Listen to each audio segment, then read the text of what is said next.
안녕하세요. 4월 16일 화요일 아침입니다. 말씀과 함께 새롭게 여는 소망의 아침을 시작하겠습니다. 밥조지는 예수님 안에 있으면 신선한 공기 속에서 숨 쉬는 것처럼 평안하고 용서 안에서 안식할 수 있다라고 이야기합니다. 히브리서 4장 1절로 11절까지 말씀을 본문으로 하여 믿음과 순종, 참된 안식을 누리는 성도의 삶이라고 하는 주제로 함께 은혜를 나누기를 원합니다.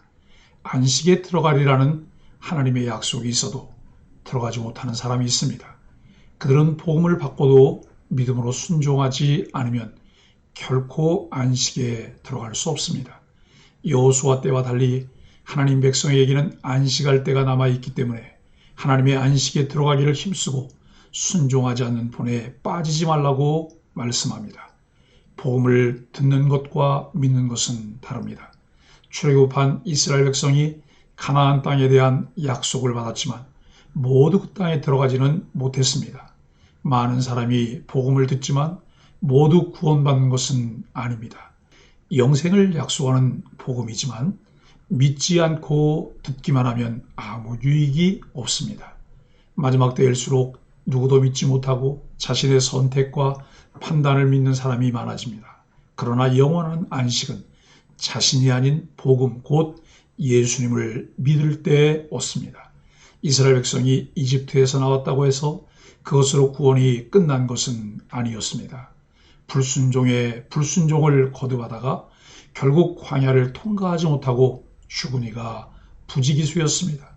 히브리서 기자는 이런 이들이 안식을 누리지 못했다고 표현합니다. 오늘날 우리는 궁극적인 안식, 곧 새하늘과 새 땅의 안식에 들어가도록 힘써야 합니다. 히브리서 기자가 제안하는 안식에 들어가도록 힘쓰는 방법은 무엇일까요? 하나님 말씀을 따라 사는 것입니다. 하나님은 우리를 구원하실 때 항상 믿고 의지할 말씀을 우리에게 심어주셨습니다. 말씀을 따라 살고 그 말씀을 따라 양육받음으로써 영생을 누리게 하셨습니다. 그런데 관심 있게 살펴보면 누구나 다 그렇게 사는 것이 아닙니다.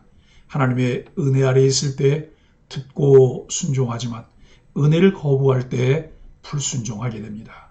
그래서 하나님 백성은 있다가 사라지는 돈이나 명예를 자랑하지 않고 그런 것들로 인생의 가치를 함부로 평가하거나 사람들을 차별하지 않습니다. 함부로 혀를 사용하여 사람을 아프게 하거나 실족하게 하지 않습니다. 도리어 하나님 말씀으로 사람을 살립니다. 소유는 우리를 교만하게 하고 정보는 우리의 가치관을 바꾸지 못합니다. 우리가 할 일은 하나님 말씀이 역사하도록 늘 우리의 자리를 성령께 내어드리는 계시 의존적인 삶이어야 합니다. 인생이 우리의 바람대로 되지 않을 때에도 하나님의 더 큰 섭리에 자신을 맡기고 끝까지 한눈 팔지 않으며 참된 안식에 들어가도록 힘써야 합니다. 오늘 본문은 광야에서 방황하던 하나님 백성의 이야기로 마무리되면서 우리들의 경우를 그 사건에 대입합니다. 그리고 안식에 들어갈 약속이 남아있음을 상기시켜주면서 약속의 땅으로 나아가는 행로를 중단하지 말도록 격려합니다. 본문은 약속, 안식, 믿음이라는 키워드를 연결합니다. 안식은 하나님 백성의 종말론적 상태를 나타냅니다. 그리고 안식은 약속의 땅으로의 진입을 나타내는 동시에 창세기 2장과의 연결을 통해 새로운 창조 혹은 창조의 완성의 개념으로 이해되고 있습니다. 히브리서 기자에 따르면 종말의 때인 지금 하나님의 말씀의 의미가 온전히 드러나고 있습니다. 이 말씀은 하나님께 믿음으로 자신을 던질 현재적 결단을 요구합니다. 그런데 어떤 사람들은 이 요구에 미치지 못합니다.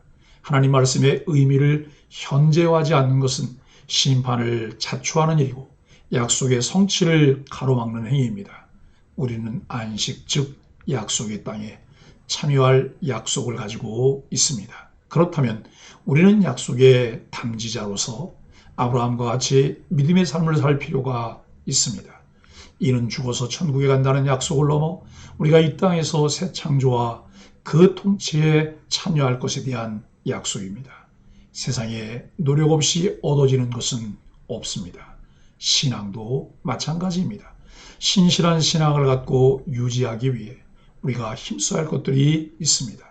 본문은 하나님이 주시는 안식에 대한 말씀입니다. 하나님은 안식으로 당신의 백성을 초청하셨지만 이스라엘 백성은 안식에 들어가는 일에 실패했습니다. 그들의 실패에서 배우는 교훈이 있습니다. 1절로 2절은 믿음으로 반응하라고 합니다. 히브리서 저자는 약속된 안식에 이르지 못할까 두려워하라고 경고합니다. 여기서 말씀하시는 안식은 최종 구원을 의미합니다. 그런데 하나님과 맺는 관계성에 관하여 스스로 속이는 자들이 있습니다. 자신이 구원받았다고 믿지만 실상은 아닌 경우입니다. 오래 믿어도 여전히 어두움 가운데 머물러 있고 예수님을 닮아가는 모습도 전혀 없으며 삶의 변화가 조금도 나타나지 않는다면 그런 두려워하는 마음으로 자신의 구원을 점검해야 합니다. 바울은 에베소서 4장 17절 18절에서 그러므로 여러분 내가 주님 안에서 여러분에게 강력히 말합니다. 이제부터 여러분은 이방인들처럼 헛된 생각으로 무가치한 생활을 하지 마십시오. 그들은 깨닫는 마음이 어둡고 무지와 고집 때문에 하나님이 주시는 생명을 얻지 못하고 있습니다. 하나님의 자녀라는 신분이 참된 구원 안식에 들어가는 유일한 조건입니다. 히브리서 기자는 안식을 설명하면서 출애굽 1세대의 실패를 언급합니다. 그들은 영원한 안식의 상징인 가나안 땅에 들어가지 못했습니다. 그 이유는 그들이 하나님께 받은 말씀을 믿음과 결부시키지 못했기 때문입니다. 그들은 약속의 땅 가나안을 주시겠다는 하나님의 말씀을 믿지 못했습니다. 말씀을 믿음으로 받지 못하면 아무런 유익도 얻지 못합니다. 그리스도인은 말씀과 하나로 묶여야 합니다. 순종은 안식으로 들어가는 문입니다. 순종이 안식의 처소를 여는 열쇠입니다. 3절로 9절은 진정한 안식을 고대하라고 합니다. 이스라엘 백성이 가나안 땅에 들어가지 못했던 이유는 순종하지 않았기 때문입니다. 하나님의 백성은 믿음으로 말씀을 받고 그 말씀에 순종해야 합니다. 구슬이 서말이라도 꿰어야 보배가 되듯이 하나님의 말씀을 순종의 발걸음으로 옮기지 않는다면 안식은 허락되지 않습니다. 광야 1세대는 완고한 마음으로 하나님을 거역했습니다. 그들은 하나님의 말씀을 들었을 때 즉시 믿음으로 반응하지 않았습니다. 오히려 우리는 메뚜기처럼 약해서 가나안 땅에 들어갈 수 없다라는 자신들의 생각만을 고집스럽게 붙잡고 있었습니다. 그들에게 하나님을 신뢰하는 믿음이 없었기 때문에 하나님의 약속을 불신했고 펼쳐지는 상황에 매몰이 되어 있었습니다. 우리는 불신앙의 완고한 마음 때문에 안식에 들어가지 못했던 이스라엘 백성의 실패를 반면교사로 삼아야 합니다. 하나님의 음성에 순종해야 그분이 약속하신 참된 안식을 누릴 수 있습니다. 히브리서 기자는 1차 독자들과 오늘을 살아가는 우리들에게 천상의 안식을 기억하라고 권면합니다. 여호수아가 이스라엘 백성에게 준 가나안 땅은 하늘의 영원한 안식처를 상징합니다. 그래서 다윗도 가나안 땅에 거한 지 한참 지난 때 안식할 때가 하나님의 백성에게 남아있도다라고 노래하였습니다. 10절, 11절은 안식에 들어가기를 힘쓰라고 합니다. 우리도 영원한 안식을 사모하고 살아가야 합니다. 히브리서 기자는 하나님이 일을 쉬심과 같이 이미 그 안식에 들어간 자도 쉬게 된다고 말합니다. 이 표현은 그리스도를 통해 진정한 안식에 들어간 그리스도인의 상태를 말한다고 볼 수 있는데 4절에 이어 하나님의 쉬심과 같이 쉰다는 것의 의미를 알려줍니다. 이 쉼은 순종으로 가능합니다. 그러므로 안식은 힘써야 할 일입니다. 안식은 아무런 일을 하지 않는 것이 아니라 오히려 힘써 순종하여 일하는 것을 말합니다. 출애굽한 이스라엘이 걸었던 길을 멀리하고 바로 지금 주님의 초대에 힘써 나아가 순종하는 것만이 진정한 안식으로 들어가는 길임을 잊지 마십시오. 사랑하는 소망의 가족 여러분, 우리 대부분은 하나님과 자신, 그리고 남들에게 자신의 가치를 증명해 보이기 위해 일하고 또 일을 합니다. 이 일은 복음 안에서 참 자유와 쉼을 얻기 전까지 절대 끝이 나지 않습니다. 하나님은 위대한 창조 사역을 마치고 다 이루었다라고 하신 뒤에 쉬셨습니다. 예수님도 십자가 위에서 위대한 구속 사역을 마치고 다 이루었다라고 하셨습니다. 덕분에 우리가 쉴 수 있게 되었습니다.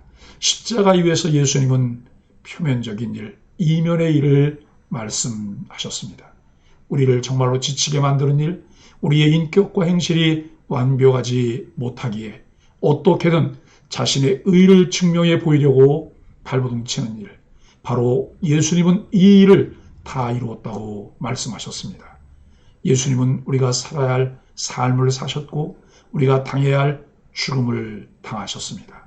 세상과 나는 간 것 없고 구속한 주만 보이도다 라는 고백이 있는 삶이어야 하는데, 반대로 구속한 주는 간 것 없고 세상과 나만 보입니다. 우리에게 필요한 것은 무언가를 통해 나를 증명하려는 것이 아닙니다.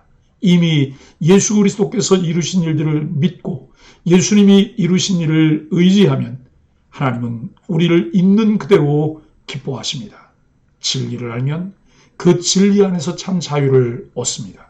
참 자유를 얻지 못하고 매일 무거운 짐 때문에 갈등하고 있다면 그 이유가 무엇인지 관찰해 보아야 합니다. 진리가 없습니다. 예수 그리스도를 의지하지 않습니다.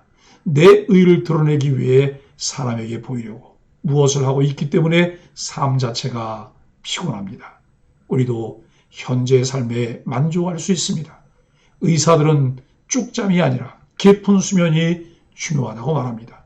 세상에서 가장 멋진 휴양지에 가도 예수님이 십자가에서 이루신 일 안에서 영혼의 깊은 쉼을 얻지 못하면 진정으로 쉬는 게 아닙니다. 예수님은 십자가 위에서 하나님으로부터 분리되어 고통을 겪으셨습니다. 덕분에 우리는 그분이 우리를 사랑하시고 우리 죄를 용서하셨다는 사실을 알고 거기서 오는 깊은 쉼을 누릴 수 있습니다. 그래서 우리는 하나님의 다스림에 순종하여 의와 희락과 평강이 넘치는 하나님 나라의 삶을 살아가야 합니다. 매일매일의 이 삶을 통해 영원한 안식을 연습하게 됩니다. 믿음과 순종이 없는 삶을 살아가면서 마치 진리 안에서 참 자유를 누리는 것처럼 스스로 자신을 속이지 마십시오. 하나님은 결코 속지 않으십니다. 이미 우리를 위해 그 일을 다 이루신 예수 그리스도를 믿고 그 말씀에 순종하여 참 안식을 누리는 소망의 가족들이 되기를 예수 그리스도의 이름으로 간절히 축복합니다. 함께 기도하겠습니다. 하나님, 천국을 그토록 소망한다고 하면서도 말씀을 가벼이 여겼던 어리석음을 회개합니다. 딱딱하게 굳은 우리 마음을 성령으로 갈아엎으셔서 부드럽고 겸손하게 바꾸어 주옵소서. 날마다 말씀과 기도로 그리스도와 연합해 불순종의 본에 빠지지 않고 참된 안식을 누리게 하여 주옵소서. 예수님의 이름으로 간절히 기도합니다. 아멘.